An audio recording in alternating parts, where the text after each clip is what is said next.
21 मई 1991 रात का वक्त रिजर्व बैंक से गाड़ी मुंबई अंतर्राष्ट्रीय हवाई अड्डे की तरफ रवाना हुई, लेकिन एयरपोर्ट से पहले ही गाड़ी खराब हो गई। खबर आई कि गाड़ी में कई टन सोना लदा हुआ है। खबर पूरे देश में फैल चुकी थी। लोग जानना चाहते थे कि आखिर ये सोना किसका है और कहां जा रहा है। जब खुलासा हुआ तो एक ऐसी सच्चाई सामने आई जिसने सारे देश को आक्रोश से भर दिया।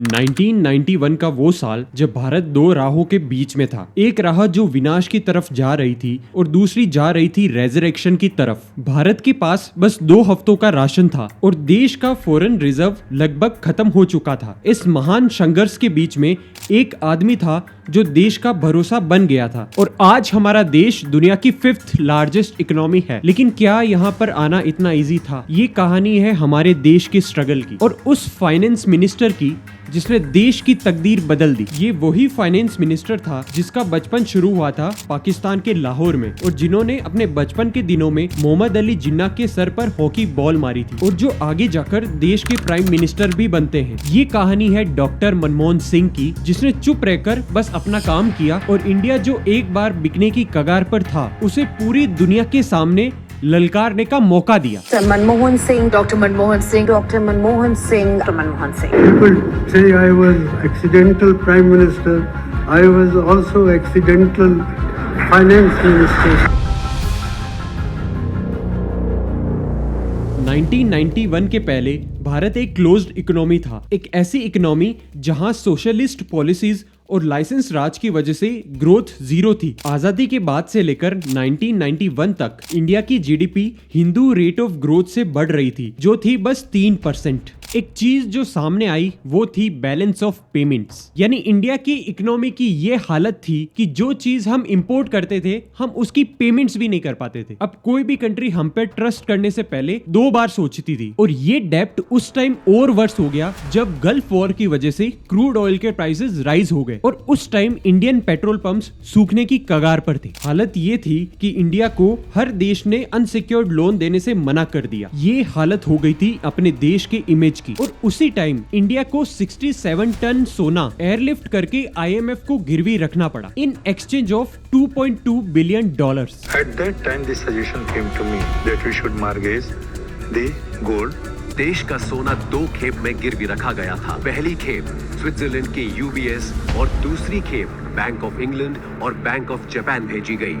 इसके बाद ही इसकी खबर लोगों को लगी। कोई भी कंपनी या फिर कोई भी कंट्री इंडिया की क्लोज्ड इकोनॉमी की वजह से ना इंडिया में इन्वेस्ट करती थी ना इंडियंस को जॉब मिलती थी। जब सिर्फ एम्बेसडर और पद्मनी जैसी कार्स इंडियन रोड्स पर चला करती थी, जहां इंडियन कंज्यूमर्स के पास कोको कोला की जगह गोल्ड स्पॉट और सिट्रा जैसी ब्रांड्स होती थी, कोई इंटरनेशनल ब्रांड्स नहीं थे। इंडस्ट्री के लिए लाइसेंस राज एक बहुत बड़ा रोड ब्लॉक था। हर नए प्रोजेक्ट्स के लिए गवर्नमेंट से परमिशन लेनी पड़ती थी, जो डिले और करप्शन के बड़े सोर्सेस थे। फिर PM नरसिम्हा राव के through Manmohan Singh finance minister बनते हैं। मनमोहन सिंह का नाम जब फाइनेंस मिनिस्टर के रूप में सामने आया तो लोगों को एक उम्मीद मिली। उसका पहला एक्सपीरियंस और उनकी सूझबूझ इस काम के लिए परफेक्ट थी। उन्होंने अपने विजन से एक रोड मैप तैयार किया जो आगे जाकर भारत की एक नई पहचान बना। डॉक्टर मनमोहन सिंह ने भारत के लिए एज अ फाइनेंस मिनिस्टर ऐसे कदम उठाए जिसने भारत की हिस्ट्री को हमेशा के लिए बदल दिया। ये कदम बिल्कुल आसान नहीं थे, लेकिन उस टाइम इन डिसीजंस की बड़ी जरूरत थी। पहली बार भारत की इकोनॉमी को ग्लोबलाइजेशन के लिए खोला गया, लाइसेंस राज को खत्म करने की शुरुआत हुई और ब्यूरोक्रेटिक हर्डल्स को कम किया गया। मनमोहन सिंह ने कहा, we are prepared to expose Indian industry to competition from abroad provided we make it competitive. Import tariffs को ड्रामेटिकली रिड्यूस किया गया, एक्सपोर्ट प्रमोशन के लिए नए टैरिफ्स लाए गए और फॉरेन ट्रेड को लिबरलाइज किया गया और इसी वजह से पहली बार फॉरेन इन्वेस्टमेंट इंडिया में एक बड़ी साइज में आए। पहली बार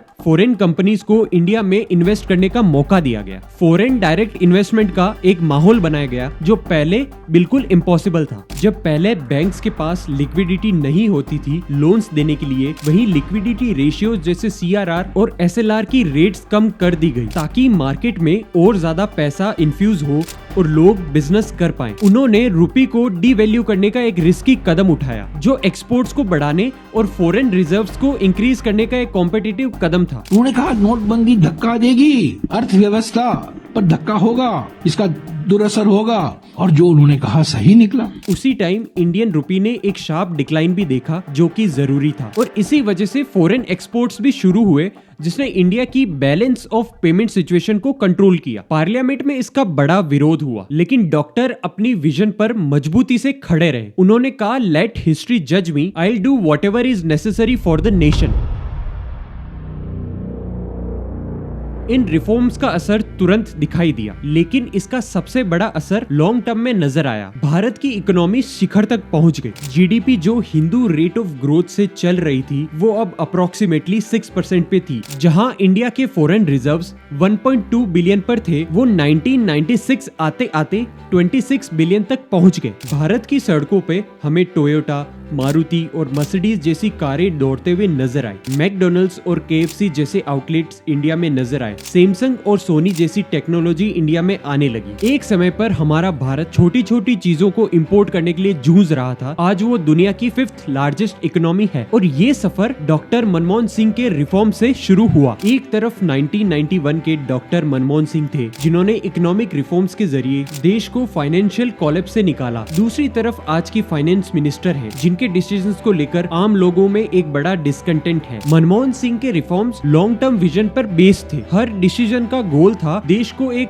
इकोनॉमिक पावर बनाना, लेकिन आज की सरकार रिएक्टिव पॉलिसीज पर ज्यादा निर्भर है। 1991 में जो उन्होंने रुपी को डीवैल्यू करने का कदम उठाया वो शॉर्ट टर्म में तो एक बड़ा शॉकिंग था, लेकिन लॉन्ग टर्म में वो उतना ही कामयाब साबित हुआ। 1991 के रिफॉर्म्स में डायरेक्ट और इनडायरेक्ट टैक्सेस दोनों को सिंप्लीफाई किया गया जो कंप्लायंस को बढ़ावा देता था। लेकिन आज के जीएसटी के नाम पर जो हो रहा है वो आम आदमी के लिए एक सरदर्द बन गया है। एक चाय वाला भी जीएसटी भर रहा है, लेकिन बड़े कॉर्पोरेट्स टैक्स कट्स को एंजॉय कर रहे हैं। मनमोहन सिंह का फोकस था इंक्लूसिव ग्रोथ पर, ऐसे रिफॉर्म्स जो हर सेक्शन ऑफ सोसाइटी को बेनिफिट करें। आज की गवर्नमेंट का जो फोकस है वो शॉर्ट टर्म पॉपुलैरिटी पे ज्यादा है। सवाल ये है कि क्या हम आगे की दिशा देख रहे हैं या फिर गुजारा चलाने के लिए डिसीजंस ले रहे हैं? फैसला आप करें।